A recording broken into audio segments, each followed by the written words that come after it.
Okay, so I said I wasn't going to do this example, but here I am going to do it. I kind of wish I had more room here, so let me squish this guy down a little bit. Right, and maybe even add in another page in case I need it. Sounds good. You don't care, but that's fine. Get out of my way. There you go. Let's get rid of him. All right, so here is our problem here.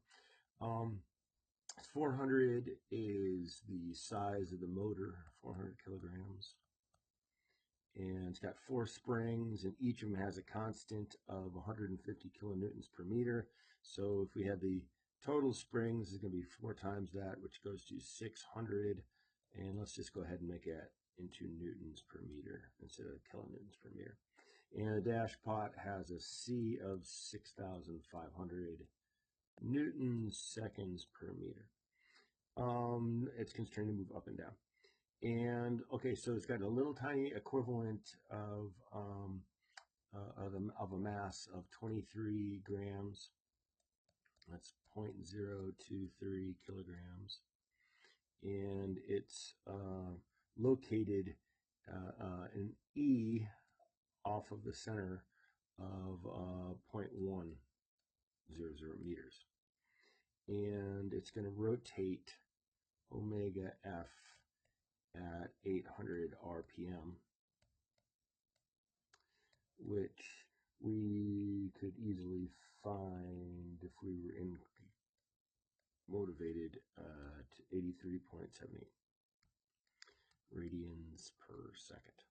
Okay, here's the big find. This little is the amplitude of the fluctuating force transmitted to the foundation and the amplitude of the vertical motion of the motor.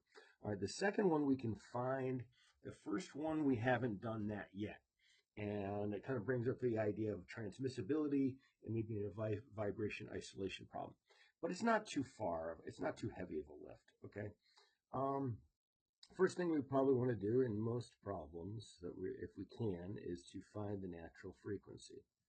All right, so then the undamped natural frequency. And so we have our 600,000 divided by our 400. And we end up with 38.73 radians per second. Now, in this type of problem, we probably want to get the ratio of the frequencies. So that's the omega f over omega n. So that's 83.78 divided by 38.73. No problem so far. 2.163. Other things to get, let's get the damping. Let's change colors to keep it interesting. The critical damping is going to be 2 times the mass, and this is going to be the large mass times the natural frequency. So 2 times 400 times the 38.73, which is just above it. And that gives us a lovely 30,984 Newton seconds per meter. And now we can find our good friend, the damping ratio, and recall that it's going to be C over CC. Yeah, so 6,500 divided by our 30,000. So it's going to be kind of a small number. Not that small. All right, so 0.2098. Let's get some blue action going on here. All right, so what we're going to, let's use the main equation that we have had for this chapter or this section. I'm just going to use this version right here, but I'm going to change all of these guys to R's right there. And then I'm also going to move these guys over there. All right, so the next thing you see is going to be me moving these over.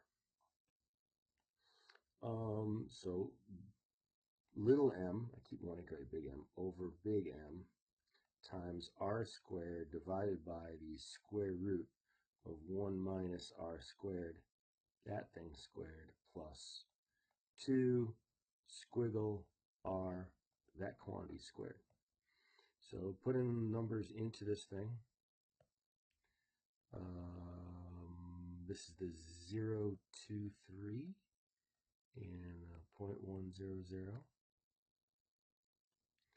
And here's your 400. Okay, so he'll put in the r, which is 2.163. Don't forget to square it.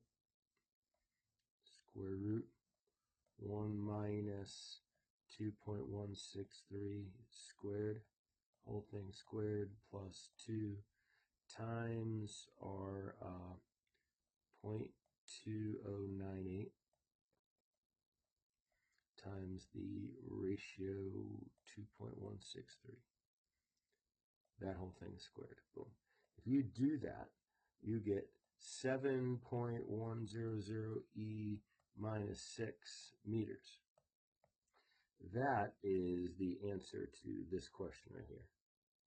The amplitude of the vertical motion. Okay, so now it comes in what we don't know yet. So what we're really going to look at is see what is the force down there? What is the force that is transmitted to the foundation?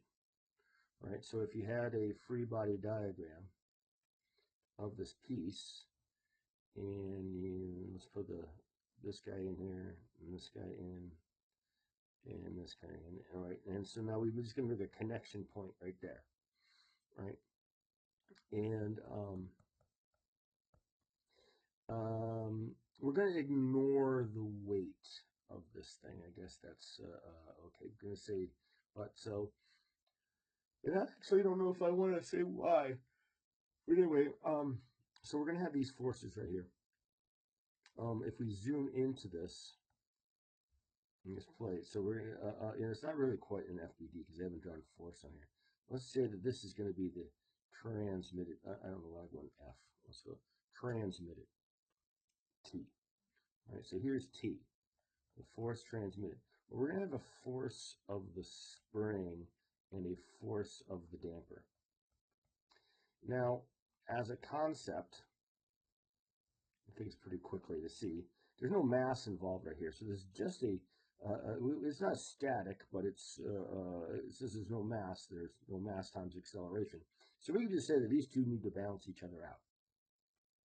I will point out there's a little bit of an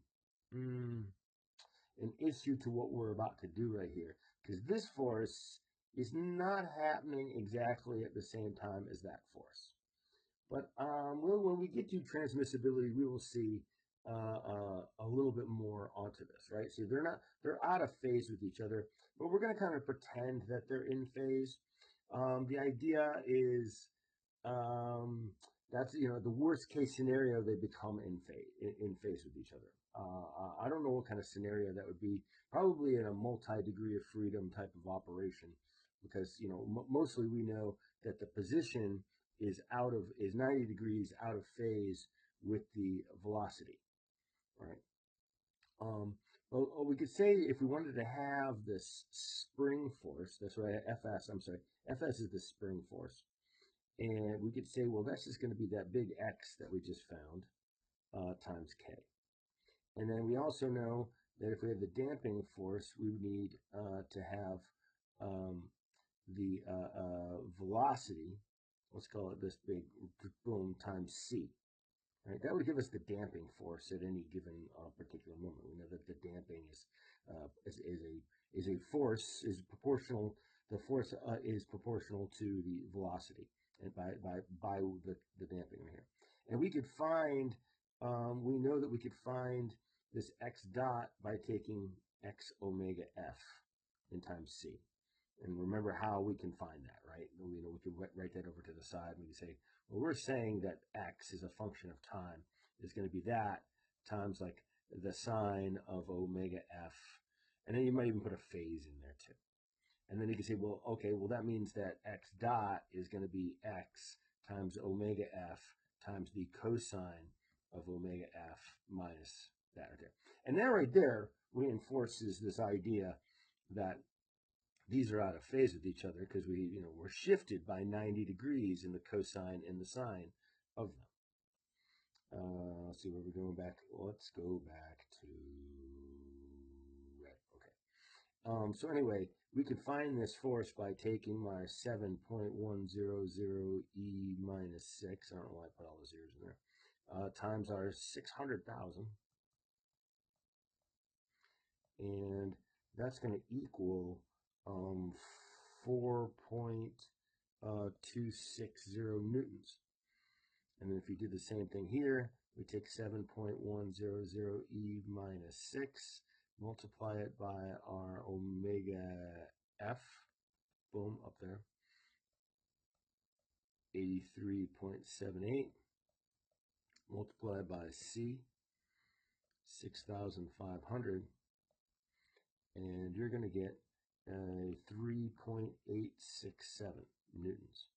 So if you want the transmitted thing, it's going to be not them added together, but kind of the magnitude of them, right? So if we were going to say X, well, the total X of this, I'm trying to see if I can say this correctly without getting it all screwed up. We're going to find the magnitude of the square of the magnitude right in there, because they are vectors. Remember that they're force vectors, right? So we're going to have a force that's going to be right here of, let's call it the spring one, but we're also going to have a force right here of the damper. So the total force, the transmitted one, is going to be the vector sum. So you go and you take 4.260 squared plus 3.867 squared. And I think I answered my own question that I had earlier of why we could do that. But yeah, this right here is the idea, that they're out of phase with each other, but not totally out of phase with each other. They're just 90 degrees out of phase, not completely. So there you go. That's the this wonderful example. And let's see if I can. I guess I'll end the show and discard this so I can get over to this. I don't want that guy. I want this thing, because those look a lot alike, that thing and that other thing. Maybe to me, maybe not to you.